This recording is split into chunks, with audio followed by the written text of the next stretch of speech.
नमस्कार, good morning यार। बाजार में आप सभी का स्वागत है। मैं हूं विपुल सिंह। बाजार पे नजर डालें तो जून सीरीज की शुरुआत हो गई है और जून सीरीज से उम्मीद ये है थी कि शायद आज जो है अच्छी रिकवरी, हालांकि अभी उम्मीद है कि आज जो है हो सकता है रिकवरी जो है सेकंड हाफ में देखने को मिले, लेकिन शुरुआत उतनी अच्छी नहीं हुई। सो शुरुआत हुई है, संकेत भी इसी तरीके से थे, गिफ्ट निफ्टी इसी तरीके का संकेत दे रहा था, लेकिन उसके बाद हमने एक रिकवरी देखी। 24,863 का आज भी हाई लगता हुआ हमने देखा, लेकिन उसके बाद ऊपरी स्तरों से बाजार फिसला है। 24,780 का लो देखने को मिला, 24,796, 24,800 के आसपास फिलहाल बाजार ट्रेड करता हुआ। यहाँ पर अगर हम देखें तो मिड कैप स्मॉल कैप में जो थोड़ी बहुत रिकवरी है उसके चलते हम देख रहे हैं कि एडवांस डिक्लाइन रेशियो थोड़ा बेहतर है, लेकिन इतना बेहतर नहीं है कि बियर को बुल्स मात दे सकें। 1371 शेयर ऐसे हैं जो गिर के कामकाज कर रहे हैं, 1117 शेयरों में मजबूती देखने को मिल रही है। तो जून सीरीज का हुआ आगाज। इस सीरीज में कैसी रहेगी बाजार की चाल, इसी पर होगी बातचीत। क्या इस सीरीज में नया हाई बनाएगा बाजार, इस पर करेंगे बातचीत। विशेष मेहमान को रूबरू कराते हैं। हमारे साथ हमारे विशेष मेहमान हर रोज की तरह प्रदीप हल्दर जी जुड़ चुके हैं। थोड़ी देर में हमारे साथ पंकज नंदाट जी भी जुड़ चुके हैं। आप दोनों का बहुत बहुत विशेष स्वागत सर आज की चर्चा में। और पंकज जी, आपसे शुरुआत करना चाहेंगे, क्या एक्सपेक्टेशन सर आपकी? उम्मीद करें कि जून सीरीज में हम ये जो एक असमंजस की स्थिति 25,000 को लेकर के है वो पार होती हुई दिखाई देगी, या क्या बाजार नए हाइस की तरफ बढ़ेगा, या फिर अभी जो है इंतजार लंबा करना पड़ेगा? जी, good morning Vipul ji and good morning to all the panellist. देखिए विपुल जी, जहाँ तक बात अभी निफ्टी की है, देखिए अभी हम लोगों के पास में कोई बड़े ट्रिगर्स बचे नहीं है, क्यों तो सीजन्स जो रिजल्ट्स के हैं वो लगभग लगभग खत्म हो चुके हैं यहाँ से। और अभी जो सबसे बड़ा मॉनेटरी पॉलिसी जो है वो नेक्स्ट वीक अभी ड्यू है। जी तो उसके बाद में वो 6 तारीख के बाद में हम लोग देखते हैं कि क्या मार्केट का रुझान रहेगा। लेकिन अभी अगर हम लोग चार्टिकली अगर बात करते हैं तो जिस तरीके के चार्ट्स और ओआई डेटा प्लेस्ड है, तो लगता है कि साइडवेज पॉजिटिव मार्केट रहना चाहिए। कोई बड़ी निगेटिव खबर नहीं है। ट्रम्प का एक थोड़ा सा अगर फैक्टर छोड़ दें तो ओवरऑल मार्केट के जो सेंटिमेंट्स हैं काफी बुलिश लग रहे हैं। स्टॉक स्पेसिफिक रहना चाहिए मेरे ख्याल से। मुझे लगता है कि स्टॉक्स में, चुनिंदा स्टॉक्स के अंदर अच्छी खासी मूव्स आ सकती है। इंडाइसेस पॉइंट ऑफ व्यू से अगर मैं कहूँ तो मैं फ्यूचर्स की अगर बात करूं तो 25,100 के ऊपर निफ्टी काफी स्ट्रांग लग रहा है, और मुझे लगता है कि we are anticipating towards the 25,300 25,400 levels. और नीचे जो फ्यूचर्स की जो सपोर्ट लेवल रहेगी वो 620 का रहेगा। ठीक। प्रदीप सर, आपकी कमेंट्री, आपकी टिप्पणी क्या रहेगी? यहाँ पर से क्या करना चाहिए? अब बाजार की चाल कैसी रहेगी? खासतौर से क्या हम 25,000 की बाधा को इस जून सीरीज में पार करके नए हाइज की तरफ बढ़ते हुए दिखाई देंगे, या फिर आपको लग रहा है कि नए हाइज और 25,000 के बीच में भी बहुत सारी रुकावटें हैं? तो देखिए, मल्टीपल रेसिस्टेंस है और लगातार मतलब 8 से 9 ट्रेडिंग सेशन हो चुका है जो 25,000 के ऊपर नहीं जा रहा है मार्केट, और 24,550 के नीचे नहीं आ रहा है। सो मेरे ख्याल से अभी थोड़ा एक बार इंडेक्स में, निफ्टी में कोई भी ट्रेड ना लिया जाए तो बेटर है। एक बार मार्केट कोई भी एक तरफ अपना जो सपोर्ट एंड रेसिस्टेंस है वो ब्रेक होना चाहिए, उसके बाद ही मैं यहाँ पे कोई ट्रेड इनिशिएट करूंगा। और रही बात sir bank Nifty compare to Nifty मुझे लगता है कि थोड़ा स्ट्रांग है। 55,000 टू 50 इसके ऊपर जब तक है तो कोई प्रॉब्लम मुझे अभी नहीं दिख रहा है बैंक निफ्टी में। और बैंक निफ्टी देखिए नियर ऑल टाइम हाई के आसपास ही घूम रहा है।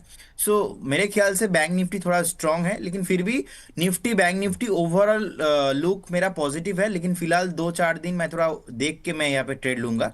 सर एक अपडेट है मैं देना चाहूंगा। बिल्कुल बिल्कुल सर, बताइए सर।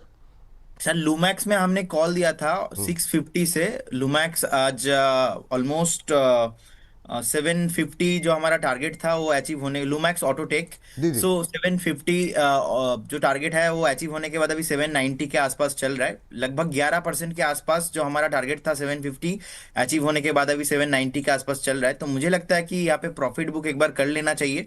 ऑलमोस्ट जो हमारा बाइंग प्राइस था वहां से 11% ऊपर अभी चल रहा है।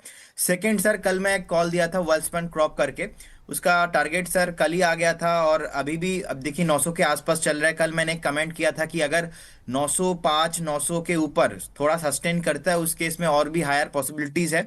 देखिए अगर आपके पास 2-3 हफ्ता है तो फिर आप एक बार वेट करके जा सकते हो।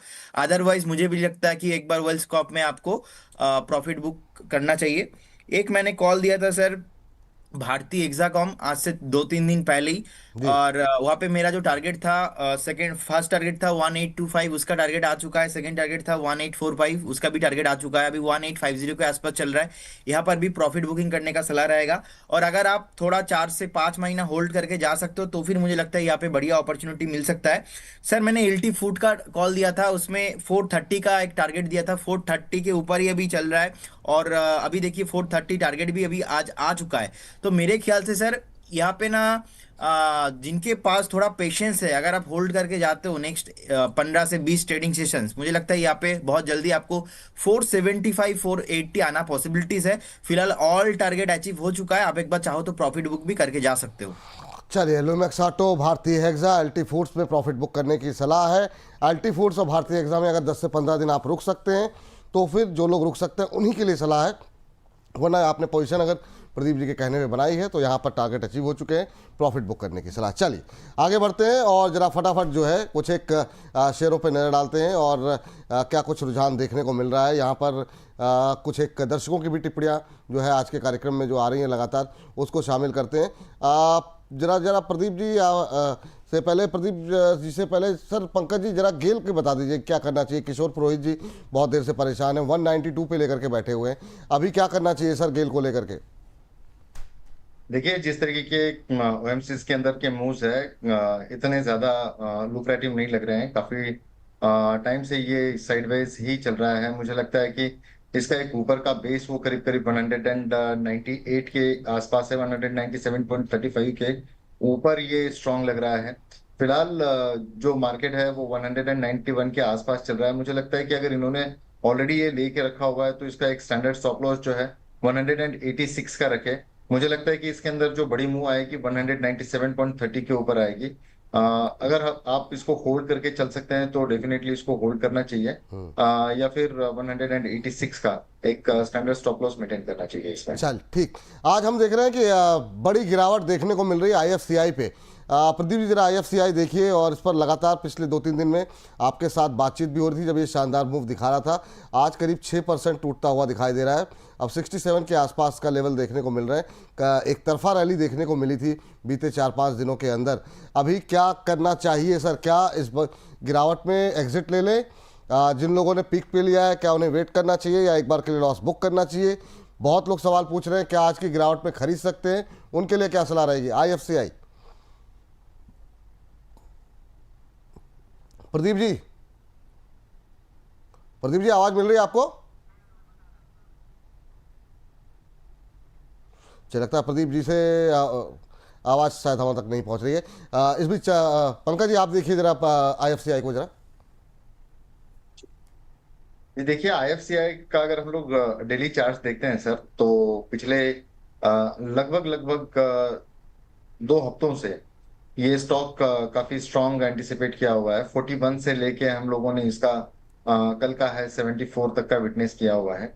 ये एक स्टैंडर्ड प्रॉफिट बुकिंग की एक प्रोसेस लगती है मुझे, क्यों तो इस लेवल से अगर कोई अगर प्रॉफिट बुक कर रहा है तो कोई गलत भी नहीं है। जो 41 42 की रेंज से 74 72 की लेवल्स तक ये ऊपर तक आया था। अभी ये 6% टूटा है। मुझे लगता है कि इसके अंदर गिरावट और ज्यादा परसिस्ट हो सकती है। 62 तक की एक लेवल रहेगी, वहां से इसके अंदर दोबारा बाइंग रिज्यूम हो सकती है। घबराने वाली कोई बात तो नहीं लग रही है सर, ये सिर्फ ऊपरी लेवल पर प्रॉफिट बुकिंग है। घबराने वाली कोई बात नहीं है। पंकज जी जुड़ चुके हैं प्रदीप जी हमारे साथ। चलिए लगता है उनको फ़ोन लाइन पे जरा हमारे साथ एक्टिव करा दीजिए फटाफट। चलिए इस बीच जो है अगले शेयर पे नजर डालते हैं और वहाँ पर क्या कुछ हलचल देखने को मिल रही है। आज Shambhu Maurya ji sir DCB bank का टारगेट जानना चाह रहे हैं, क्या हो सकता है यहाँ पर? पंकज जी क्या सलाह रहेगी डीसीबी बैंक को लेकर के? क्या यहाँ पर कोई ब्रेकआउट जैसी स्थिति दिखाई बनती हुई दिखाई दे रही कि आज भी 1% के आसपास की मजबूती देखने को मिल रही है?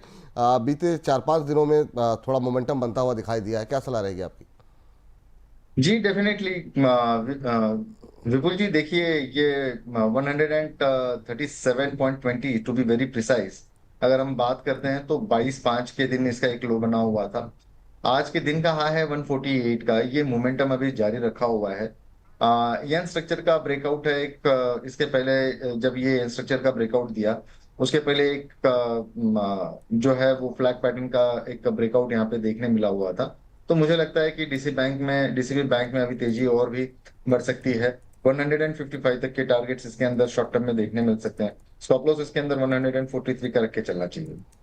जी चलिए, तो ये बात यहाँ पे निकल के आ रही है। चलिए, इस बीच जो है हमारे साथ प्रदीप जी दोबारा जुड़ चुके हैं। प्रदीप जी से बातचीत करते हैं। प्रदीप जी, सुन पा रहे हैं आप मुझे? चलिए, लगता है कुछ दिक्कत तकनीकी आ रही है। चलिए, इस बीच सर जरा एक आईओबी लेकर के आइए। पंकज महताना जी जानना चाह रहे हैं कि आईओबी में फ्रेश एंट्री कर सकते हैं क्या, और अभी क्या फ्रेश एंट्री की सलाह बैंकों को लेकर के कुछ बनती हुई दिखाई दे रही है? क्या टिप्पणी रहेगी सर पंकज जी? जी, आईओबी का ये अभी जो दौर चल रहा है ये काफी थोड़ा क्रिटिकल दौर से फिलहाल गुजर रहा है। हम लोगों ने पीछे का अगर हम लोग इसका डेटा देखते हैं तो एक कंटिन्यूअसली लोअर लोस के फॉर्मेशन यहाँ पे देखने मिले थे। ऊपरी लेवल से अगर हम देखते हैं तो 60 की लेवल से लेके ये करीब करीब 37 तक की लेवल्स पे आ चुका है। करीब करीब ऊपरी लेवल से ये स्टॉक 35% से 40% के आसपास ये स्टॉक अभी करेक्ट हो चुका है। मुझे लगता है कि इसके अंदर जो है वो मंदी और आ सकती है 36 रुपए के नीचे। अगर ये 36 का एक लेवल अगर तोड़ता है तो वहां से नीचे में एक दोबारा सेलिंग प्रेशर देखने मिल सकता है। इसका एक बेस बनता है सर 37 का, फिर भी मैं एक 36 की लेवल बता रहा हूँ यहाँ पे। जी मुझे लगता है कि 36 की लेवल जो है वो थोड़ी क्रूशियल होगी। अगर कोई इसको संभाल भी रहा है तो मुझे लगता है कि 36 रुपए के एक स्टॉप लॉस से इसको संभालना चाहिए। रिस्की बेट होगा मेरे ख्याल से। वीकनेस थोड़ी ज्यादा है इसमें। ठीक सर। चलिए, इस बीच जो है हमारे साथ प्रदीप जी जुड़ चुके हैं। क्या दिक्कत आ रही प्रदीप जी? आप बता रही टीम की फ़ोन भी नहीं मिल रहा है आपका, आप ऑनलाइन भी नहीं जुड़ पा रहे हैं। आईएफसीआई पे जरा देखिए सर, क्या करना चाहिए? कल परसों 2 दिन आपसे लगातार बातचीत हुई, इस पर आज बड़ी गिरावट देखने को मिल रही, 5-6% की। सिंपल प्रॉफिट बुकिंग में क्या फ्रेश एंट्री की जा सकती है? सॉरी सर, थोड़ा इंटरनेट इशू एंड पूरा लैपटॉप ही बंद हो गया था मेरा। देखिए, मैं कल भी सर आपको बताया आईएफसीआई में क्या करना है, और एग्जिट ही करना है, यहाँ पे नहीं रहना है, क्योंकि मार्केट में कुछ र्यूमर्स न्यूज़ थे और नेगेटिव न्यूज़ चल रहा था। तो मुझे लगता है कि यहाँ पे जो एनएसी वाला जो न्यूज़ चल रहा था उसके बाद हमने देखा वो न्यूज़ ही गलत था एक्चुअली। तो जो रैली आया, फ्रेश मोमेंटम आया, बहुत सालों से लोग फंसे हुए थे यहाँ पे। तो क्या होता है, ब्रेकआउट आने के बाद वहां पे सस्टेन करने के लिए भी 1-2 हफ्ता टाइम देना पड़ता है, तो वो सस्टेनेबल नहीं हो पाया। तो इसीलिए मैंने कल भी बोला था कि आपको यहाँ पे पूरा प्रॉफिट बुक करके जाना है। और मुझे लगता है देखिए 67.50 के आसपास अभी चल रहा है, अभी भी आपको प्रॉफिट बुक करके जाना है, यहाँ पे फ्रेश पोजीशन नहीं बनाना है। चलिए ठीक है, इस बीच जरा कुछ एक रिजल्ट्स पे फटाफट नजर डालते हैं। हालांकि आज बहुत सारे लोगों के, आप मुझे पता है कि सवाल जो है वो सुजलॉन को लेकर के बने हुए हैं, आते हैं, और आज हम पावर पे बात करेंगे। तो प्रदीप जी, थोड़ी सी पावर की आप तब तक देख लीजिए, पावर में क्या आपको अच्छा लग रहा है, लेकिन वो हम 10:40 के आसपास करेंगे। लेकिन उससे पहले मुझे लगता है एक बार चर्चा तो सुजलॉन पे करनी पड़ेगी, क्योंकि सुजलॉन पे धुआंधार तरीके से सवाल आ रहे हैं। लेकिन कुछ एक रिजल्ट लेकर के आते हैं। जरा सबसे पहले मझगांव डॉक के रिजल्ट लेके आइए। काफ़ी लोगों की क्वेरीज आ रही हैं आज की गिरावट पे, क्योंकि काफ़ी बड़ी संख्या में रिटेलर्स की पोजीशन है, लेकिन रिजल्ट बिल्कुल अच्छे नहीं रहे हैं। यहाँ पर 51% कंपनी का मुनाफा घटा है, और ये 325.3 करोड़ रुपए रहा। आय में 2.30% की गिरावट बढ़त देखने को मिली है। ये 3174 3174 करोड़ रुपए कंपनी की आय रही है।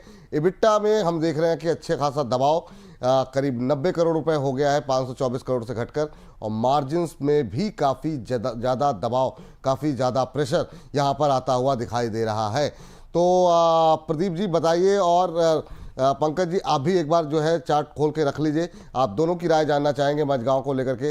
राधा रानी जी कह रही हैं कि क्या मझगांव को इस गिरावट में लिया जा सकता है, और भी बहुत लोग सवाल यहाँ पर मझगांव को लेकर के है। तो प्रदीप जी आपसे शुरू करना चाहेंगे। देखिए सर, फंडामेंटल तो कोई प्रॉब्लम इसमें अभी है नहीं, और जो रिजल्ट अभी खराब आया है पहले से थोड़ा बहुत डिस्काउंटेड था, और मुझे लगता है कि ऑल टाइम हाई के आसपास है। नो डाउट यहाँ पे प्रॉफिट बुकिंग अभी आ रहा है, तो इस जोन पे फ्रेश बाई करने का कोई सलाह तो नहीं रहेगा। मुझे लगता है जो एक ब्रेकआउट था वीकली टाइम फ्रेम में ऑलमोस्ट 3000 के ऊपर जब ब्रेकआउट आया था, तो मुझे लगता है यहाँ पे 3250-3300 का, मतलब यहाँ से भी 200-250 पॉइंट मुझे लगता है एक डाउनफॉल मिल सकता है। उस डाउनफॉल में बाई ऑन डीप आपको करना है। ऐसा रिजल्ट खराब के चलते इसमें कोई प्रॉब्लम होगा ऐसा मुझे नहीं लगता है, क्योंकि एंटायर डिफेंस सेक्टर चला है, आगे भी चलेगा, ऐसा मेरा मानना है। और एक यहाँ पे फ्रेश बाई नहीं है, 5% नीचे आया है, मैं इसको हेल्दी करेक्शन नहीं मान रहा हूँ। मुझे लगता है यहाँ से भी 200-250 पॉइंट नीचे आने का हाई पॉसिबिलिटीज है। एंट्री कहाँ करें, कहाँ बता रहे हैं सर आप, क्या लेवल बताया आपने? 3250 3200 इसके आसपास। 3250, चलिए 3250 के आसपास फ्रेश एंट्री की जा सकती है प्रदीप जी की राय में। पंकज जी की राय जानते हैं। पंकज जी, आप क्या मान रहे हैं, फ्रेश एंट्री की जा सकती है? राधा रानी जी पूछ रही हैं और भी लोगों के क्वेश्चन है। अभी क्या सलाह रहेगी आपकी 5-6% के करेक्शन के बाद? जी विपुल जी, देखिए हम लोग अभी सिर्फ जो है वो रिजल्ट्स के ऊपर डिस्कस किए हैं, और ये रिजल्ट जो हैं ये क्वार्टरली रिजल्ट्स हैं इसके। तो क्वार्टरली रिजल्ट्स के अंदर performance up to the mark नहीं रहा है, जिसके कारण ये टूटा हुआ स्टॉक लग रहा है। अब ये स्टॉक का एडिशन हो चुका है फ्यूचर्स के अंदर।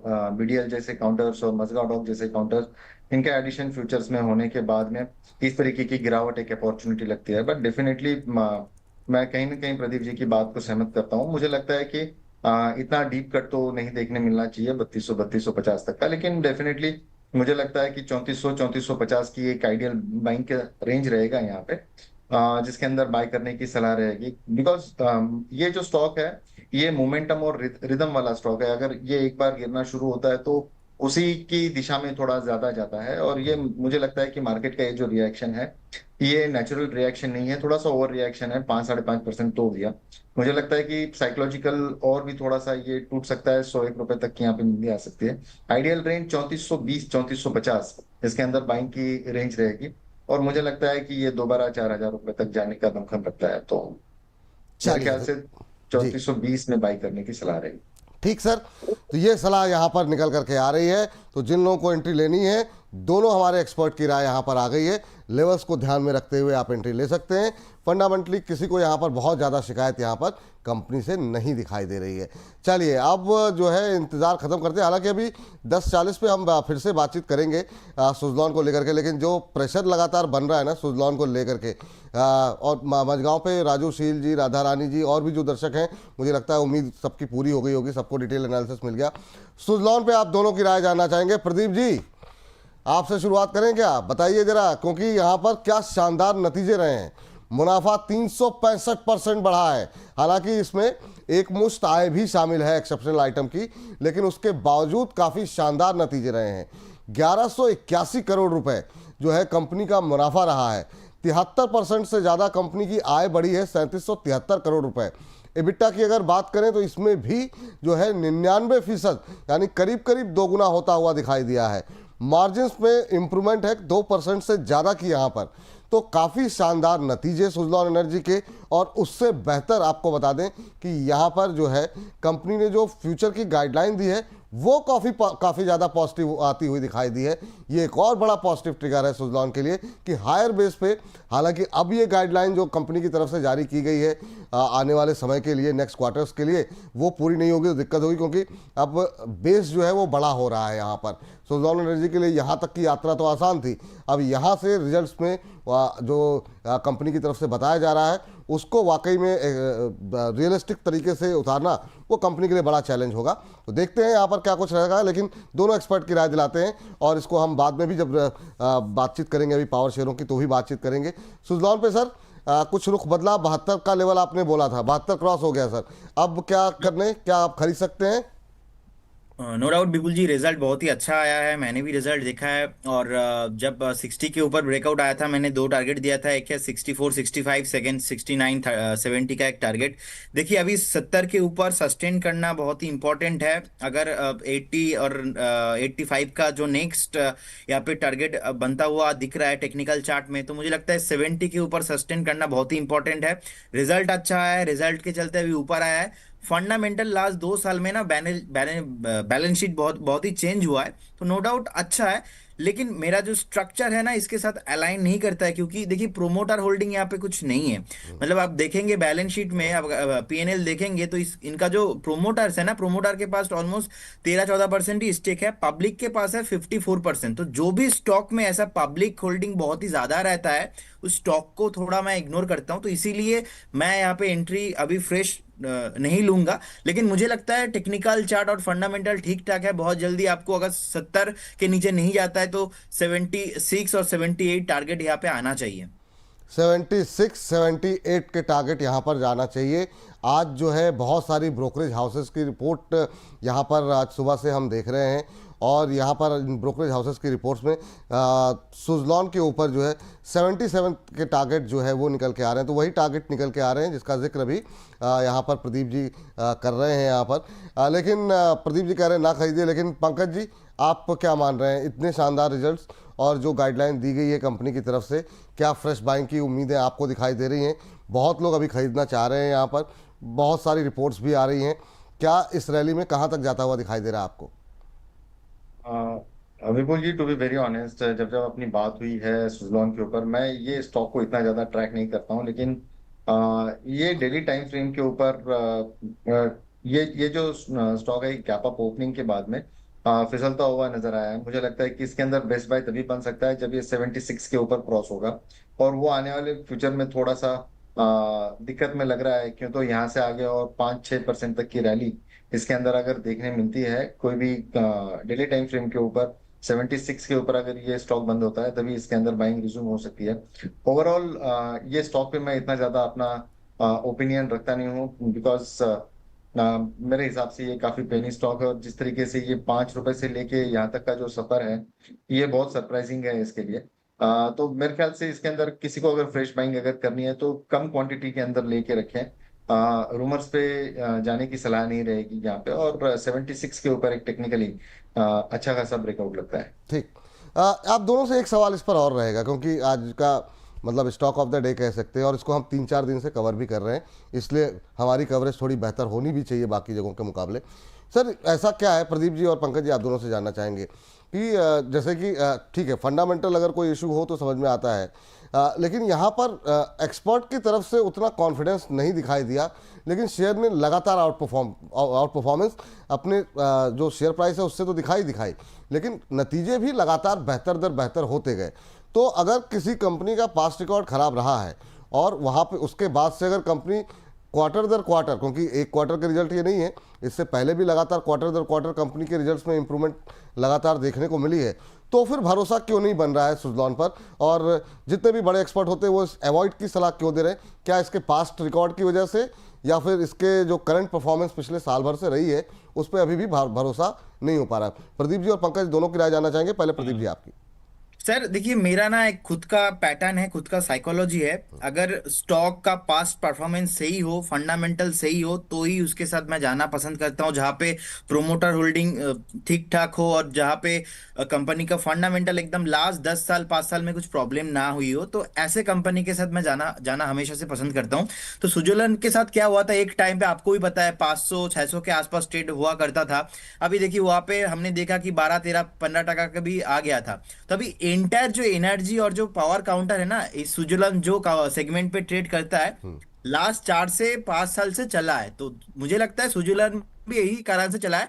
सेकंड थिंग, मैं आज सुबह ही मेरा जो फंडामेंटल एनालिस्ट है कंपनी में, प्रीतम सद्दर जी, उनके साथ मेरा बातचीत हो रहा था, तो उन्होंने बोला कि लास्ट 2 साल से ना इनका जो बुक वैल्यू में रिजर्व है, जो कैश पहले था, अभी वो थोड़ा इंक्रीज हो चुका है। तो फंडामेंटल लास्ट 2 साल से मैनेजमेंट भी हमने देखा, बीच में लास्ट आज से 7 साल पहले जो मैनेजमेंट था अभी नहीं है, चेंज हो चुका है। तो फंडामेंटल में भी चेंज हुआ है, नो डाउट अच्छा है। लेकिन ये मेरा खुद का बिलीव है कि अगर कोई स्टॉक एक टाइम पे 400-500 रुपया के आसपास ट्रेड होता था और अभी 20 रुपया से 70-80 हो गया और 80 से भी 100 भी हो गया, तो मैं इसको नहीं बाय करता हूँ as per the my believe and my structure. ये अगर 100 भी हो जाएगा तो मैं इसको अभी नहीं बाय करूंगा।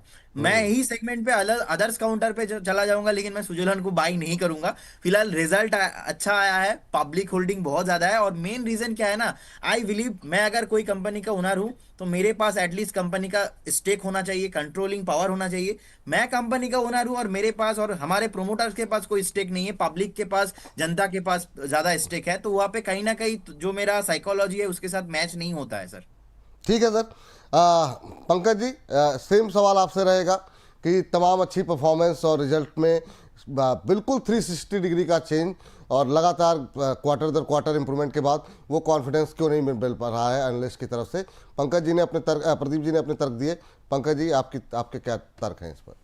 जी जी, मैं एक छोटा सा करेक्शन प्रदीप जी की बात में करना चाहूंगा। इन्होंने 600 500 का रेंज बोला था जो इसका लाइफ टाइम हाई है।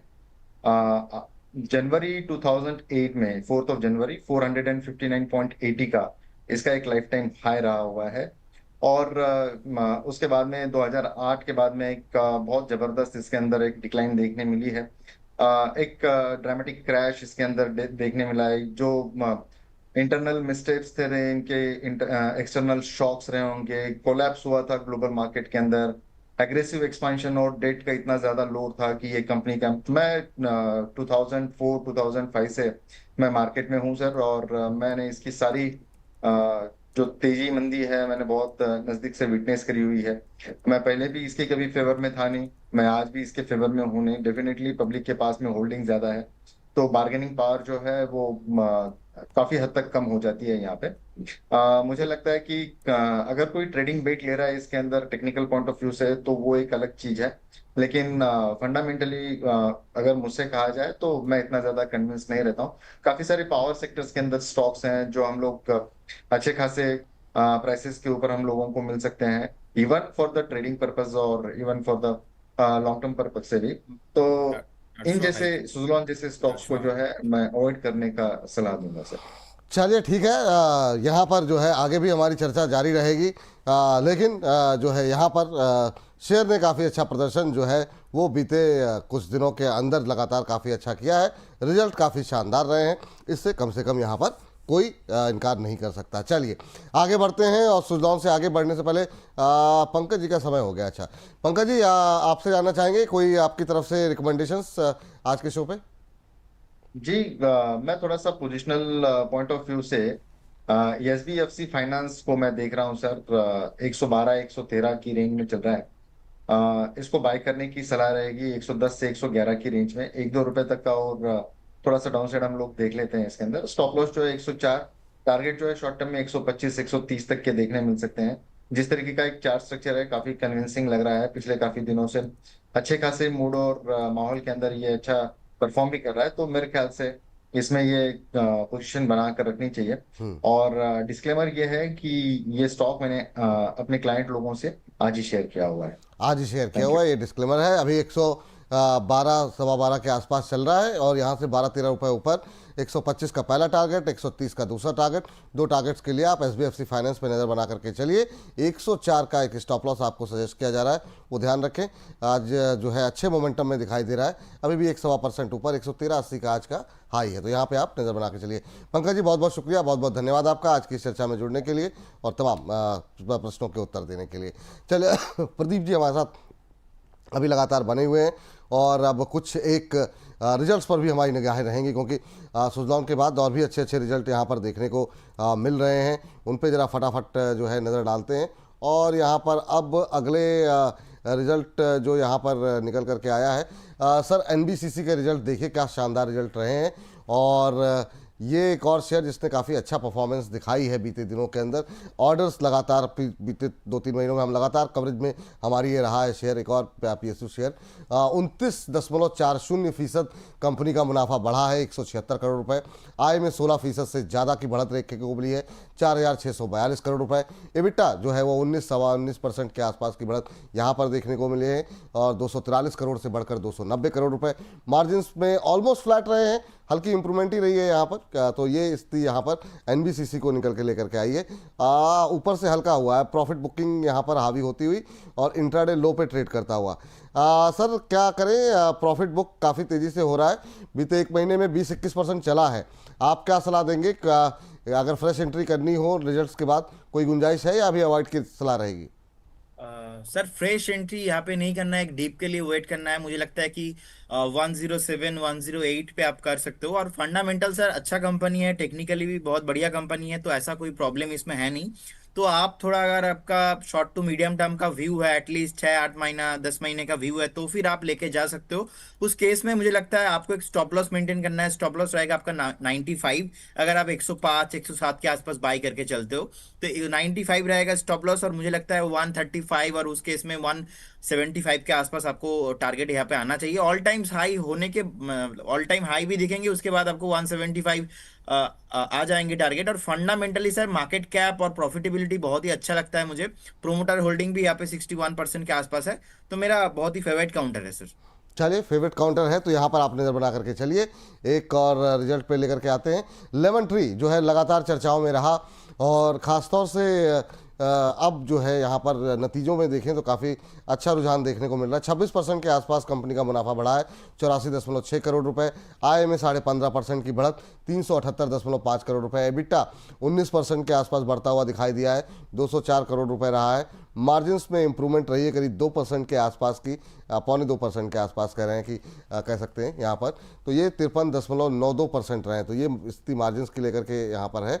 लेमन ट्री पे अगर शेयर पे नज़र डालें तो अब यहाँ पर दबाव यहाँ पर भी बनता हुआ, यहाँ पर भी प्रॉफिट बुकिंग जो है वो हावी होती हुई दिखाई दे रही है। सर, होटल को लेकर के अब बहुत लोग थोड़ी सी एक चिंता जो है बनती हुई दिखाई दी थी जब भारत पाकिस्तान में तनाव देखने को मिल रहा था, लेकिन अभी क्या करना चाहिए? क्या गुंजाइश है लेमन ट्री में? आपकी टिप्पणी क्या रहेगी लेमन ट्री होटल को लेकर के? देखिए, मुझे लगता है ये ट्रेडिंग काउंटर तो है नहीं, तो यहाँ पे थोड़ा आपको पेशेंस रखना है।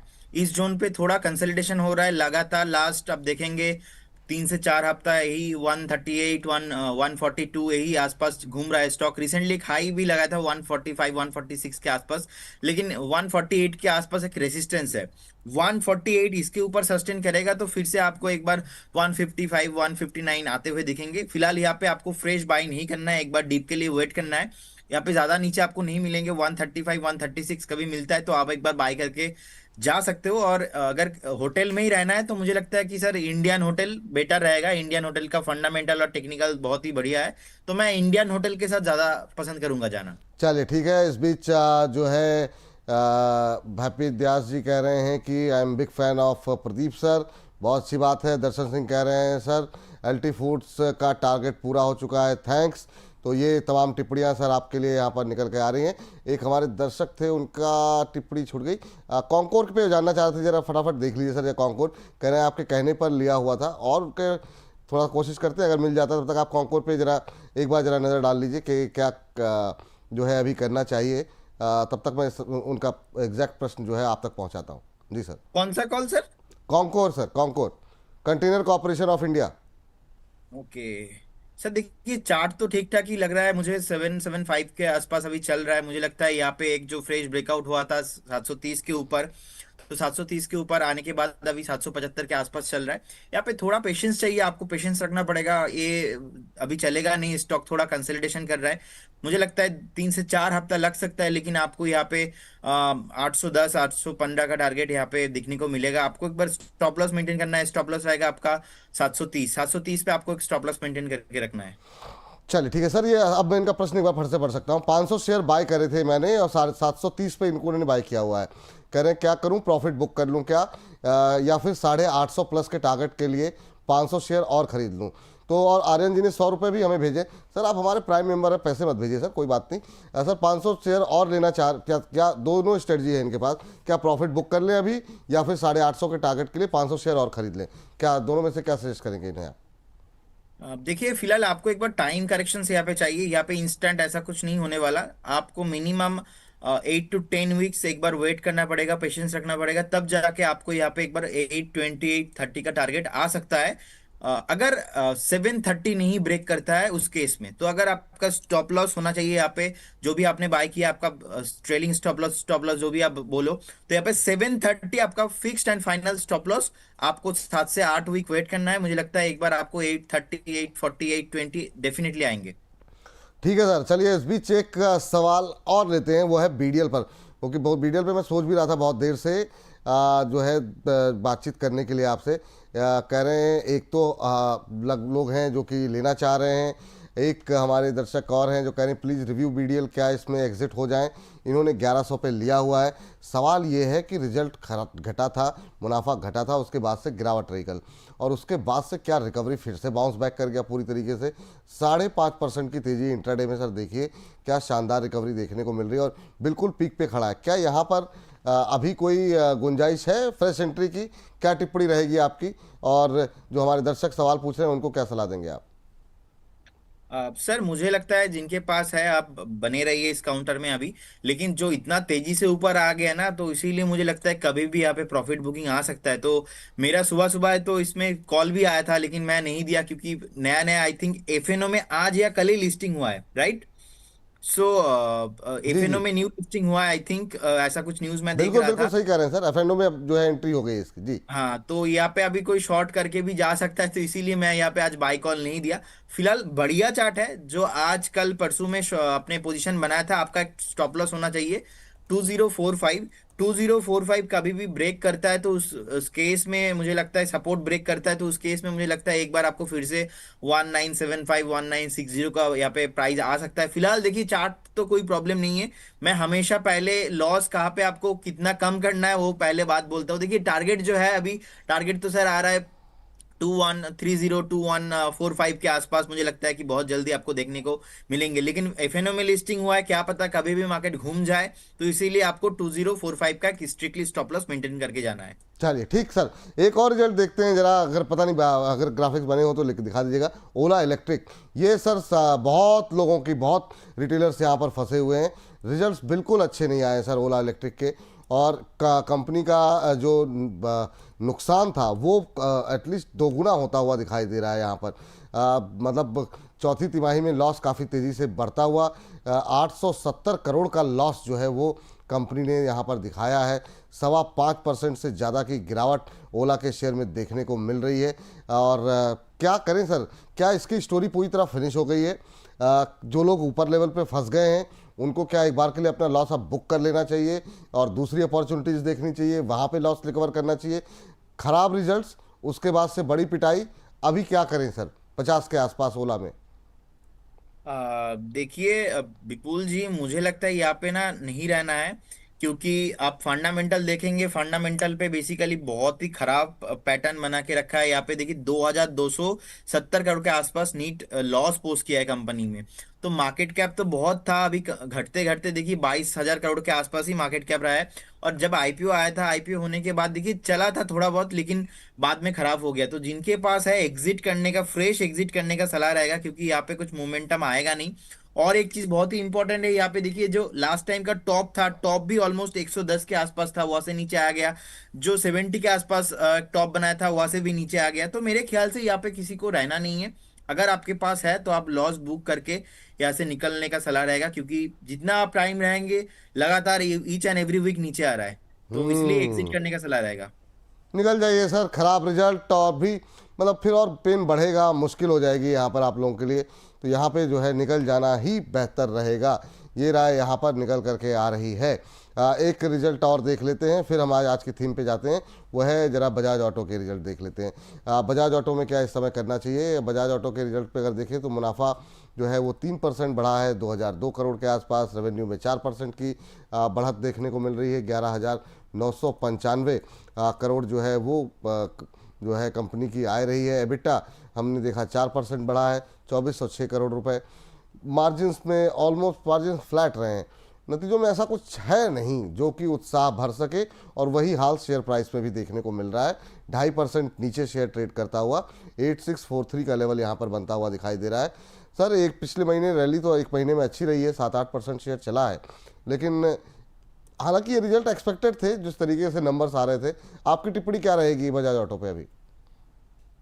देखिए बजाज ऑटो का अगर हम चार्ट देखेंगे कि ना 9100 9200, इसमें बहुत मल्टीपल रेसिस्टेंस है। और 9200 क्रॉस करना तो बहुत इम्पॉसिबल भी था, लास्ट वीक भी सर हमने डिस्कशन किया था। तो देखिए लगातार अभी नीचे आ रहा है।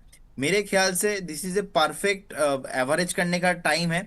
जो बाई ऑन डीप करना चाहते हैं, जिनके पास थोड़ा लॉन्ग टाइम फ्रेम का एक व्यू है कि ना ऑटो काउंटर से कोई भी एक स्टॉक मैं अपने पोर्टफोलियो में रखना चाहता हूं, तो मुझे लगता है ये जो डीप है, इस डीप में आपको मौके का फायदा उठाना चाहिए। अभी 8626 के आसपास चल रहा है, मुझे लगता है कि आपको यहाँ पे एक बार बाई करना चाहिए। लेकिन यहाँ पे कोई मोमेंटम अभी है नहीं, और थोड़ा 200-300 पॉइंट नीचे आने का पॉसिबिलिटीज है। तो अगर आप 100% लगाना चाहते हो तो यहाँ पे 50% इन्वेस्ट कर सकते हो।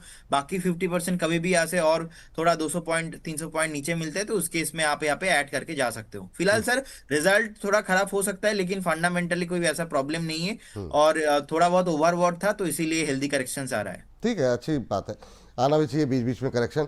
इस बीच जो तमाम दर्शक इतनी बड़ी संख्या में सवाल भेजते हैं, आपको बता दें कि 1 बजे से 2:30 बजे तक हमारा ये समय होता है सवालों का उत्तर देने के लिए।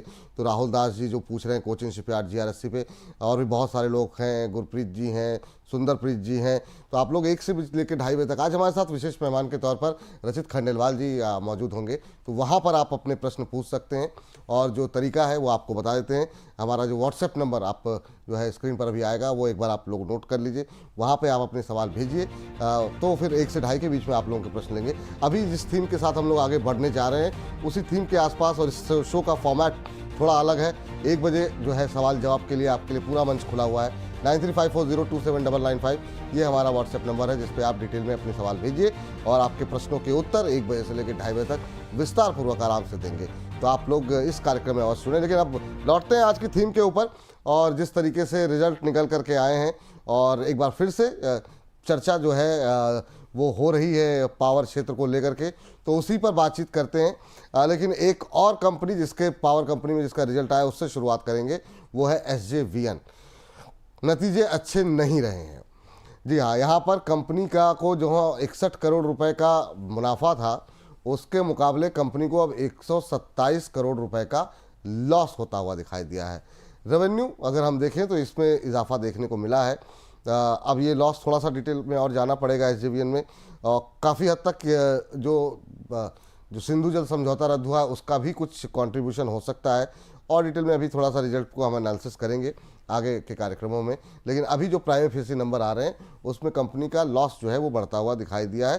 प्रॉफिट के मुकाबले कंपनी को हुआ है नुकसान। रेवेन्यू रहा है 4.5% बढ़ करके 698 करोड़ रुपए। एबिटा की बात करें तो इसमें आधे फीसद के आसपास की बढ़त रही है, 241 करोड़ रुपए। और मार्जिन की बात करें तो यहाँ पर जो है 47.75% कंपनी के मार्जिन रहे, इसमें भी 2% की कमी देखने को मिली है। सर, SJVN पे क्या राय रहेगी?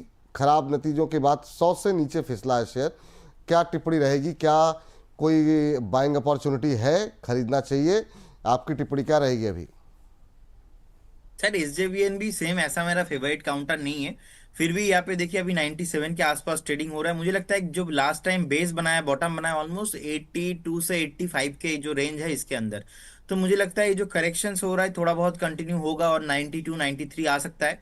तो जिनके पास है आप बने रहिए। फाइनल यहाँ पे एग्जिट उसी दिन करना है जिस दिन 82 का एक जो सपोर्ट है वो ब्रेक हो जाएगा। फिलहाल यहाँ पे फ्रेश बाय करने का तो कोई सलाह नहीं रहेगा, लेकिन आप यहाँ पे होल्ड करके जा सकते हो अगर आपके पास एग्जिस्टिंग बाइंग है तो। चले इस बीच अगली पावर कंपनी पे नजर डालते हैं, लेकिन उससे पहले बाजार जो है नए लो बनाता हुआ दिखाई दे रहा है। 24,717 का लो अभी थोड़ी देर पहले बना है। 24,721 का लेवल देखने को मिल रहा है, 112 अंक नीचे है। और अब डिक्लाइन, गिरने वाले शेयरों की संख्या तेजी से बढ़ती हुई 1600 शेयर करीब ऐसे हैं जो गिर के कामकाज कर रहे हैं। महज 987 शेयरों में इस समय जो है बढ़त देखने को मिल रही है। आप देख सकते हैं, अब मिड कैप स्मॉल कैप में गिरावट बढ़ती हुई दिखाई दे रही है, उसका असर देखने को मिल रहा है। इसके अलावा auto index, bank PSU index, इन सब में दबाव जो है वो गहराता हुआ दिखाई दे रहा है। कैपिटल गुड्स में थोड़ी मजबूती जरूर है। इसके अलावा ज़्यादातर सेक्टर इंडाइसेस, मेटल को देखिए आज अच्छी खासी पिटाई हो रही है, 1.5% से ज़्यादा टूट गया है BSE का मेटल इंडेक्स। FMCG में हम देख रहे हैं 0.25% से ज़्यादा की गिरावट देखने को मिल रही है। तो दबाव फिलहाल के लिए बाजार में बढ़ता हुआ, क्या ये गिरावट खरीदारी का मौका हो सकती है? और अभी थीम पे वापस लौटते हैं, हम बात कर रहे हैं पावर शेयरों को लेकर के। और पावर शेयरों पे सर, टाटा पावर देखिए अब ये फिर से 392 400 के इर्द गिर्द के दायरे से नीचे आता हुआ 390 92 के आसपास आ गया है। कहाँ पे खरीदें सर? खरीद भी सकते हैं कि नहीं खरीद सकते? इंट्राडे लो पे ट्रेड करता हुआ आज 1.25% की अब टूट चुका है, क्या सलाह रहेगी आपकी? No doubt one of my very favourite stock है टाटा पावर, और मुझे लगता है कि टाटा पावर पावर सेगमेंट के में लीडर है। और फंडामेंटल पे book value, P and EBITDA, ROI all positive है। मुझे लगता है 392 अभी चल रहा है। एक बार अगर 380 और 375 ये जो रेंज है, इस रेंज पे अगर आपको मिलता है तो बाय करने का सलाह रहेगा। फ्रेश जोन पे आपको नहीं बाय करना है, आपको एक मिनिमम 8 से 10 महीना, 1 साल का मिनिमम व्यू यहाँ पे बनाना है।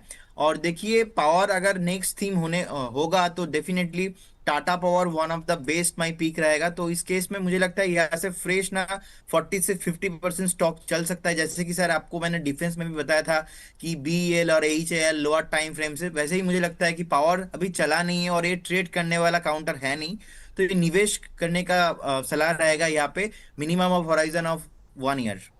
चलिए, एक साल के नज़रिए के साथ यहाँ पे पोजीशन बनाने की सलाह है। टाटा पावर के बाद चूँकि प्राइवेट सेक्टर की बात हो रही तो अदानी पावर भी लेकर के आ जाते हैं। कल यहाँ पर इनक्रेड की एक रिपोर्ट आई थी और यहाँ पे उनका मानना ये था कि करंट लेवल से करीब 18% के आसपास का अपसाइड देखने को मिल सकता है मौजूदा स्थिति को देखते हुए। आपकी राय क्या रहेगी? आज 0.25% के आसपास की गिरावट है, बीते 3-4 दिनों में 3-4% करेक्ट हुआ है।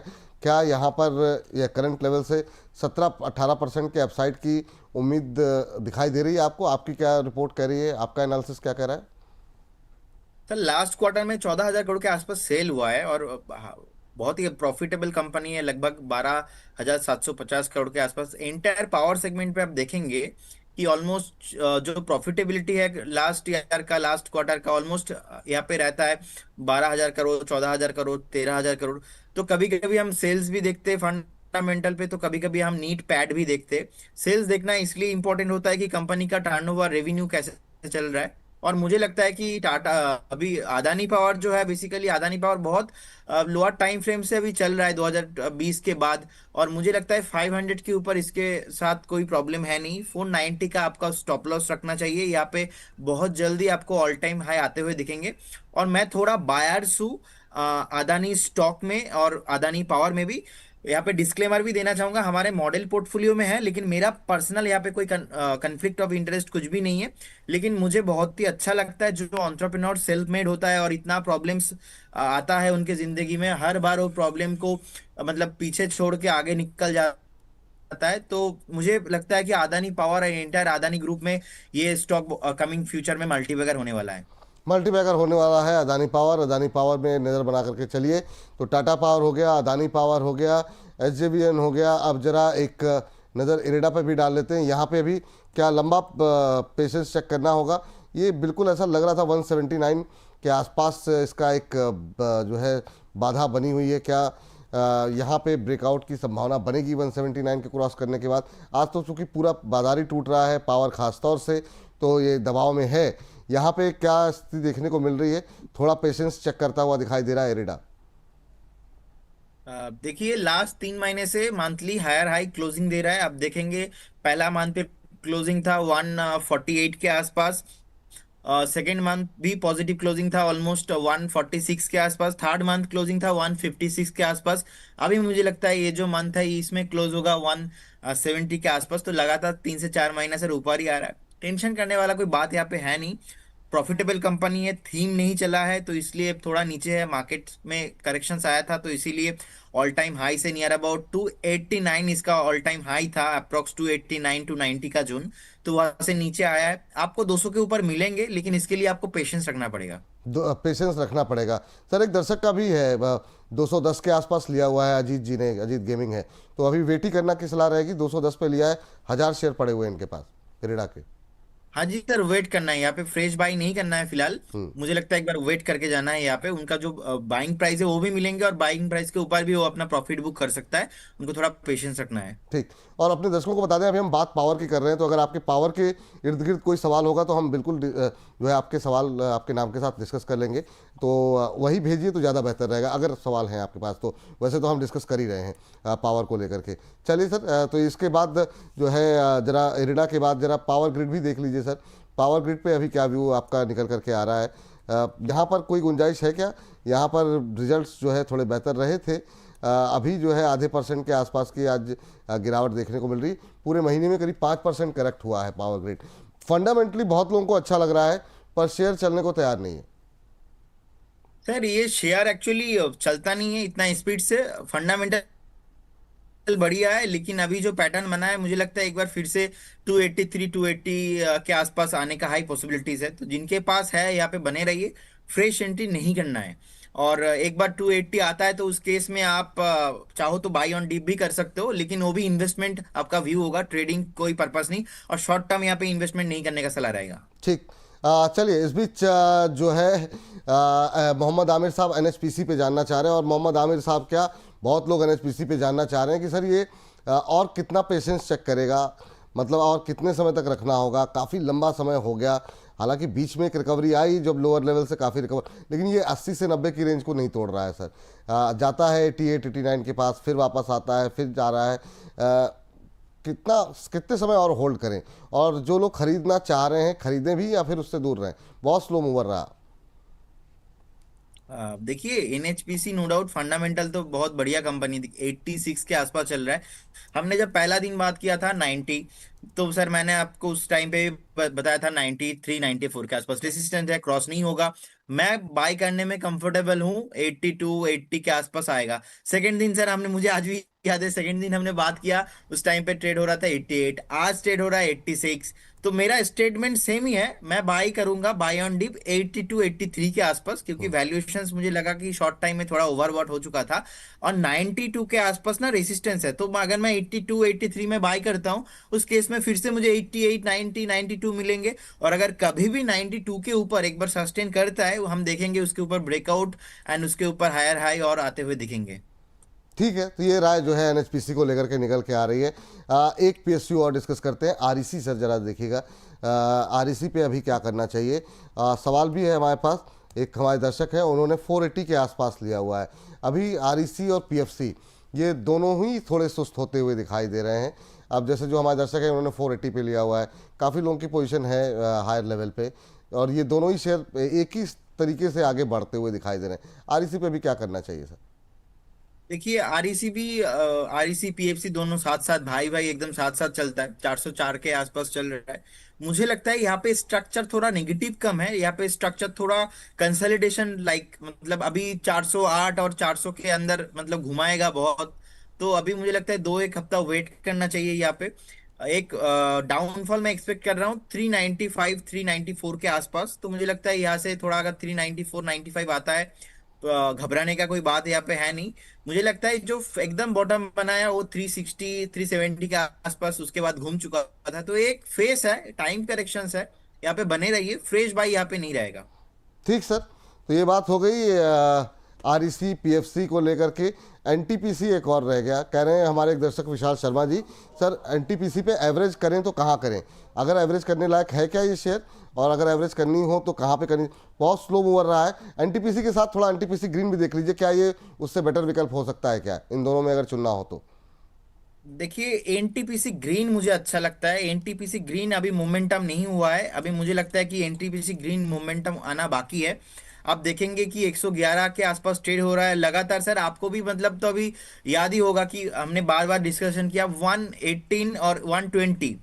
सो मुझे लगता है 120 एक रेसिस्टेंस है, 120 के ऊपर जाएगा ना, उसके बाद ही यहाँ पे कुछ मोमेंटम पॉसिबल है। बहुत सारे लोग लेके फंसा है, क्योंकि उनको लगता है कि नहीं यहाँ से ऊपर आ जाएगा, लेकिन ऐसा नहीं होने वाला। 120 जब तक ब्रेक नहीं करेगा ना, यहाँ पे ब्रेकआउट नहीं आएगा, तो एक बार वेट करना है। और एनटीपीसी, देखिए एनटीपीसी लिमिटेड ठीक ठाक है, लेकिन यहाँ पे अभी भी बाई नहीं करना है। लगातार 3 से 4 हफ्ते से हम देख रहे हैं कि नीचे ही आ रहा है। मुझे लगता है एक बार 328 के आसपास सपोर्ट है, अगर 328 ब्रेक करता है, उस केस में जो वीकली सपोर्ट है वो ब्रेक हो जाएगा, और मुझे लगता है फिर से एक बार आपको 305 310 आने का पॉसिबिलिटीज रहेगा। फिलहाल यहाँ पर भी सर अभी फ्रेश बाय नहीं करना है। यहाँ पे मुझे लगता है आपको 315 मिल सकता है, अगर निफ्टी मार्केट थोड़ा नीचे मिलेगा आपको, अगर निफ्टी 24,500 के नीचे आता है, तो उस केस में एनटीपीसी लिमिटेड इजीली आपको 315 310 में मिल सकता है। तो थोड़ा वेट करके जाइए, ऐसा नहीं है कि यहाँ पे आप नहीं लेंगे तो मतलब चला जाएगा भाग जाएगा, ऐसा कोई मोमेंटम चार्ट में मेरे को नहीं लग रहा है अभी। एक बार पेशेंस रखना है, वेट करना है। चलिए, यहाँ पर वेट करने की सलाह यहाँ पर जो है निकल करके आ रही है। चलिए जरा आप फिर से आते हैं वहाँ पर जहाँ से हमने बात शुरू की थी एक समय, सुजलॉन। सुजलॉन पे जो है सर जरा आप इस थम जो है इसी के इर्द गिर्द रहेगा, क्योंकि यहाँ पर क्वेरीज, यहाँ पर चर्चाएं काफ़ी ज़्यादा हैं 72 के ऊपर, क्योंकि इस सेगमेंट को हम अलग से अपलोड करते हैं 2:30 बजे। सर थोड़ा सा डिटेल में मैं उत्तर चाहूँगा आपसे कि 72 के ऊपर यहाँ पर नए टारगेट चार्ट्स पर क्या कुछ कह रहे हैं आपसे ऑन ए टेक्निकल बेसिस। बाकी उसके बाद अपना पर्सनल व्यू भी आप दीजिए कि यहाँ पर फ्रेश बाइंग की गुंजाइश है कि नहीं है।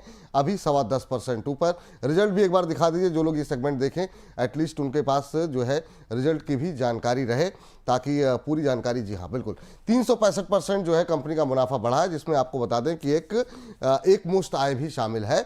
लेकिन उसके बावजूद अगर उस एक मुश्त आय को घटा भी दें तो भी प्रॉफिट जो है वो कंपनी का अच्छा रहा है। ओवरऑल 1181 करोड़ का प्रॉफिट कंपनी ने दर्ज किया है, 365% का इजाफा यहाँ पर रहा है। आय में 73% से ज़्यादा की बढ़त, 3773 करोड़ रुपए रहे। एबिटा जो है 340 से बढ़कर के 677 करोड़ रुपए रहा है। मार्जिन्स में भी इंप्रूवमेंट रही है। जी सर, आपकी टिप्पणी। नो डाउट विपुल जी, देखिए एक टाइम में ना कंपनी ट्रेड होता था, मैं थोड़ा उस टाइम पे मेरा चार्ट थोड़ा क्लियर नहीं था, तो अभी देखिए चार्ट अपडेटेड डेटा मैं आपको बोल रहा हूँ, 400 के आसपास भी एक टाइम पे ट्रेड होता था। तो उसके बाद हमने देखा कि 400, उसके बाद हमने देखा 200, 300, 250, 100, 50 नीचे आ गया। और हमने देखा एक इंटरेस्टिंग पॉइंट, पेनी स्टॉक हो गया था, 3 रुपीज, 5 रुपीज, 10 रुपीज में भी ट्रेड अभी करता था, आज से बस 2 साल 3 साल पहले ही। बट प्रॉब्लम यहाँ पे जो था, मुझे लगता है कि शॉर्ट टाइम फ्रेम में ना वो खत्म हो चुका है। फंडामेंटल जो मैनेजमेंट है, मैनेजमेंट चेंज हुआ है। मैनेजमेंट चेंज होने के बाद यहाँ पे जो कंपनी का मुनाफा है ये थोड़ा ज्यादा इंक्रीज हुआ है, लास्ट क्वार्टर भी प्रॉफिटेबल गया है। तो फंडामेंटल यहाँ पे ज्यादा कुछ प्रॉब्लम मुझे नहीं लगा। अब टेक्निकली देखिए, बहुत टाइम से ना 58 60 के आसपास चल रहा था, तो जैसे 60 के ऊपर आ गया था ना, हमने दो टारगेट आपको बताया था, एक है 64 65, सेकंड टारगेट है 69 70। तो अभी दोनों टारगेट अचीव हो चुका है। मुझे लगता है ये जो आज 10% इंक्रीज हुआ है, आप देखेंगे कि 74 के आसपास आज डे हाई है। तो 70 के ऊपर सस्टेन करना बहुत ही इंपॉर्टेंट है। अगर सुजलॉन 70 के ऊपर सस्टेन करता है, जिससे हाई पॉसिबिलिटीज कि ये एक बार आपको 78 से 80 का भाव आपको दिखाएगा। उसके बाद एक बार इसके ऊपर चर्चा करेंगे कि 80 के ऊपर सस्टेन करने में कितना चला जाए। अब सर यहाँ पे मेरा एक पर्सनल व्यू है, जो व्यू है कि कंपनी के जो प्रोमोटर है ना, उनके पास ओनली फॉर 13-14% ही स्टिक है।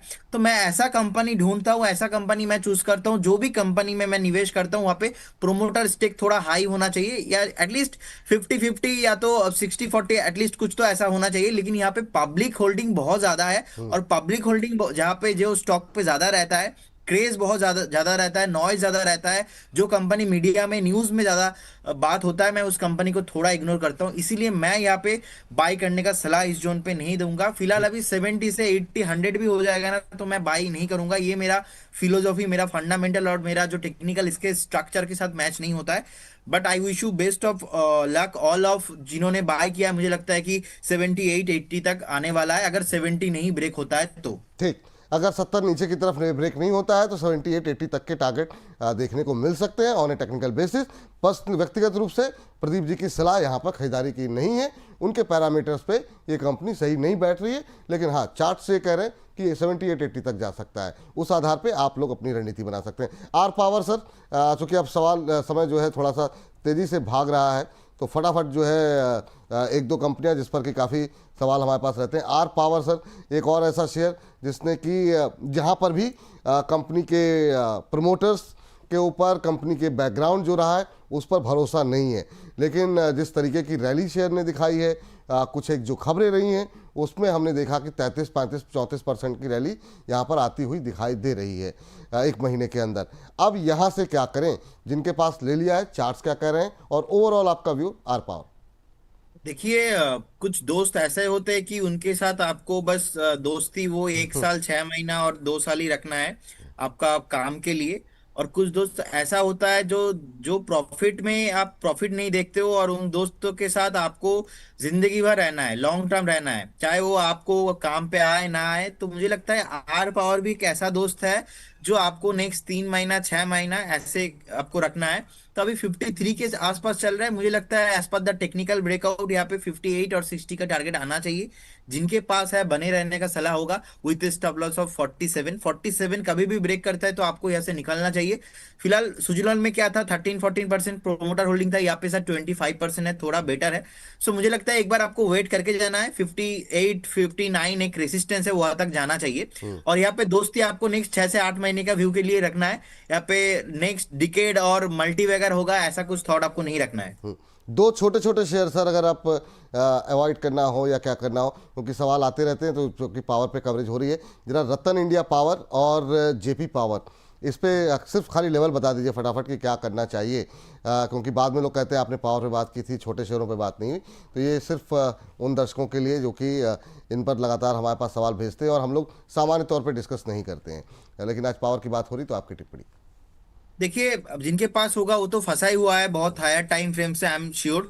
अब फंडामेंटल थोड़ा लास्ट क्वार्टर में ठीक ठाक हुआ है, मुझे लगता है आपको एक स्टॉप लॉस मेंटेन करना चाहिए। स्टॉप लॉस रहेगा आपका 9.50 आपका final strictly stop loss maintain कीजिए और यहाँ पे आप बने रहिए। फ्रेश बाय नहीं करना है और बने रहना है किनको, जिनके पास ऑलरेडी है तो यहाँ पे फ्रेश बाय करने का आप सोचिए भी मत। 10 रुपये के आसपास है, पेनी स्टॉक है, आप सोचेंगे कि यहाँ से 30 भी हो जाएगा, 40 भी हो जाएगा, ऐसा पॉसिबिलिटीज अभी चार्ट में नहीं दिख रहा है। तो एक बार आपको जिनके पास है बने रहिए with stop loss of 9.50। Sir यहाँ पर जरा एक बार जेपी पावर भी मैंने आपसे बोला था, जेपी पावर भी जरा फटाफट एक बार देख लीजिए जरा, क्या यहाँ पर व्यू यहाँ पर निकल के आ रहा है। देखिए इंटर पावर में ही थोड़ा ना कुछ टाइम से फंडामेंटल थोड़ा बहुत चेंज हुआ है, तो मुझे लगता है यहाँ पर भी आपको फ्रेश बाय नहीं करना है, बने रहना है with stop loss of 13 rupees. कभी भी अगर 13 रुपीज ब्रेक करता है तो आपको निकल जाना है, इस काउंटर पे नहीं रहना है। और लास्ट क्वार्टर का भी जो सेल्स था वो 11% डाउन था ईयर टू ईयर बेसिस पे। सो मुझे लगता है यहाँ पे आपको फ्रेश एंट्री नहीं करना चाहिए, आपको स्टॉप लॉस मेंटेन कीजिए 13 रुपीज का। ठीक सर, एक ओरिएंट ग्रीन भी लेकर के आ जाइए सर, ओरिएंट ग्रीन पावर, इस पर भी जरा आपकी बात यहाँ पर जानना चाहेंगे, क्योंकि 1 मिनट और बचा है हमारे पास, तो इसमें 2 शेयर पे अगर हम बातचीत कर पाएँ, एक ओरिएंट ग्रीन और एक अदानी ग्रीन पे काफ़ी ज़्यादा सवाल हैं। पहले ओरिएंट पे जरा बात कर लीजिए सर। देखिए अभी ओरिएंट पे 13 रुपीज के आसपास चल रहा है, मुझे लगता है कि आपको एक बार 12.80 के आसपास एक स्टॉप लॉस मेंटेन करना चाहिए। फिलहाल स्टॉप लॉस थोड़ा आपका बहुत नियारी है, मुझे नहीं लगता यहाँ पे कुछ ज्यादा पॉसिबिलिटीज है और ज्यादा कुछ होने वाला है। तो बेटर रहेगा अभी ये जो तीनों स्टॉक हमने नाम लिया पेनी स्टॉक है, यहाँ पे फ्रेश बाय कभी भी नहीं करना है, जिनके पास ऑलरेडी है अब बने रहिए। अदानी ग्रीन पे सर, अदानी ग्रीन पे कोई व्यू है क्या, क्योंकि अदानी पावर पे आपने बातचीत की थी और वहाँ आप पॉजिटिव थे, क्या अदानी ग्रीन पे भी पॉजिटिव रहेंगे? देखिए अदानी ग्रीन में मैं पॉजिटिव हूँ, क्योंकि अदानी ग्रीन जो ऑल टाइम जो रिसेंटली जो 52 वीक हाई था ऑलमोस्ट 2070 के आसपास, तो वहां से मुझे लगता है कि 50% नीचे अभी भी ट्रेड हो रहा है। तो एक वैल्यूएशन के हिसाब से भी मैं अगर देखता हूँ तो मुझे लगता है ठीक ठाक है। आपको एक यहाँ पे स्टॉप लॉस मेंटेन करना है, स्टॉप लॉस रहेगा आपका यहाँ पे सेम, आपको ट्रेडिंग नहीं करना है, स्टॉप लॉस आपको रखना है ऑलमोस्ट 770 के आसपास, 770 रहेगा आपका स्टॉप लॉस। और मुझे लगता है एंटायर जो पैटर्न है, अगर रैली हुआ स्टॉक अगर चला तो नेक्स्ट जो ऑल टाइम हाई है वो भी आपको आते हुए दिखेंगे और 52 वीक हाई भी आपको मिलेंगे। तो मेरे ख्याल से सर यहाँ से नेक्स्ट 6 से 8 महीने में मिनिमम आपको यहाँ से 60 to 70% रिटर्न पॉसिबिलिटीज है, लेकिन स्टॉप लॉस आपको वही 770 780 के आसपास मेंटेन करना है। तो मैं पॉजिटिव हूँ अदानी ग्रीन को लेके। चलिए ठीक है, करीब करीब 18 से 20 कंपनियां, 20 कंपनियों के आसपास हमने डिस्कस कर ली और कुछ छूट गई हैं जो आप लोगों की टिप्पणियां अभी भी आ रही हैं, अब माफ़ी चाहेंगे। सर कोई डिस्क्लोजर आपकी तरफ से, क्या कुछ रहेगा यहाँ पर? देखिए जो भी स्टॉक में मैंने आज बात किया, कोई भी स्टॉक मेरा पर्सनल होल्डिंग पे नहीं है, बहुत सारे स्टॉक हमने हमारे क्लाइंट को रिकमेंड करके रखा है। और investment in securities market subject to market risk, कोई भी स्टॉक्स में आप इन्वेस्ट कर रहे हो, आपके जो पर्सनल फाइनेंशियल एडवाइजर है उनसे सलाह लेके ही आप इन्वेस्टमेंट कीजिए। Thank you sir. चलिए सर, बहुत बहुत शुक्रिया, बहुत बहुत धन्यवाद। और कल जो ट्रेंडिंग स्टॉक्स पे हम लोगों ने बातचीत की थी, काफ़ी शानदार रिस्पांस जो है वो दर्शकों की तरफ से मिला, जो हम लोगों ने कल 2:30 बजे अपलोड किया था। उम्मीद करते हैं कि आज जो पावर क्षेत्र पे बातचीत कर रहे हैं, पूरा वीकेंड है, दर्शक को आराम से 15-20 कंपनियों पे जो है लेवल्स चेक कर सकते हैं। बहुत बहुत शुक्रिया सर, बहुत बहुत धन्यवाद आपका। चलिए।